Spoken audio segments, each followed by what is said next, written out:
അയാളൊരു പാവല്ലേ. അത് തന്നെ ഞാനും ബിജുവിനോട് പറഞ്ഞതേ. സുന്ദരൻ ആളൊരു പാവമെന്ന് ഞാൻ കേട്ടിട്ടുണ്ട്. അല്ലേ?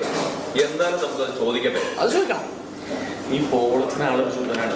കഴിഞ്ഞ ദിവസം നേരിട്ട് പരിചയപ്പെടാൻ പറ്റിയപ്പോഴും എനിക്കത് മനസ്സിലായി. അല്ല, ഈ പോളത്തിനെ നമുക്ക് പറയാം വിദ്യാഭ്യാസത്തിന്റെ വൈകിട്ടാണ്. അതൊരു വലിയ സ്റ്റോറിയാണ്. ഞാൻ ചുരുക്കി പറയാം.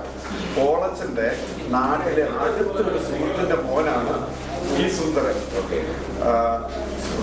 തീരെ പാവപ്പെട്ട ഒരു നിവൃത്തിയില്ല. അപ്പൊ ഈ കുടുംബം എങ്ങനെയെങ്കിലും രക്ഷപ്പെടട്ടെ എന്ന് കരുതി പോളച്ചൻ ഈ സുന്ദരനെ നമ്മുടെ കമ്പനിയിലേക്ക് കൂട്ടിക്കൊണ്ടുവന്നാണ്. പക്ഷെ അവൻ ജോയിൻ ചെയ്തപ്പോഴേ അവനൊരു ഉത്തരവാദിത്തമില്ല. പിന്നെ എല്ലാവരും വഴക്കില്ല. അതൊരു സ്വഭാവമാണ്. അതാ പ്രായത്തിന്റെ ആവും. എന്നിട്ട് ഇത് ഇവനെ കൊണ്ടങ്ങ് മടുത്തു പോളച്ചൻ.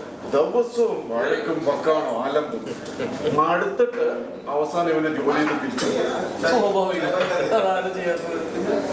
അവരെ കമ്പനി പിരിച്ചിട്ടപ്പോഴേ കുറെ ക്യാഷ് അവര് കമ്പനിക്ക് തിരിച്ചു കൊടുക്കേണ്ട അവസ്ഥയായി. അല്ലാതെ എങ്ങനെ?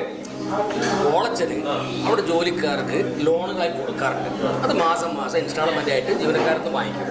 അതാണ് നമ്മുടെ ഈ സുന്ദരനും കമ്പനിയിൽ നിന്ന് ഒരു ലോൺ എടുത്തിട്ടുണ്ടായിരുന്നു.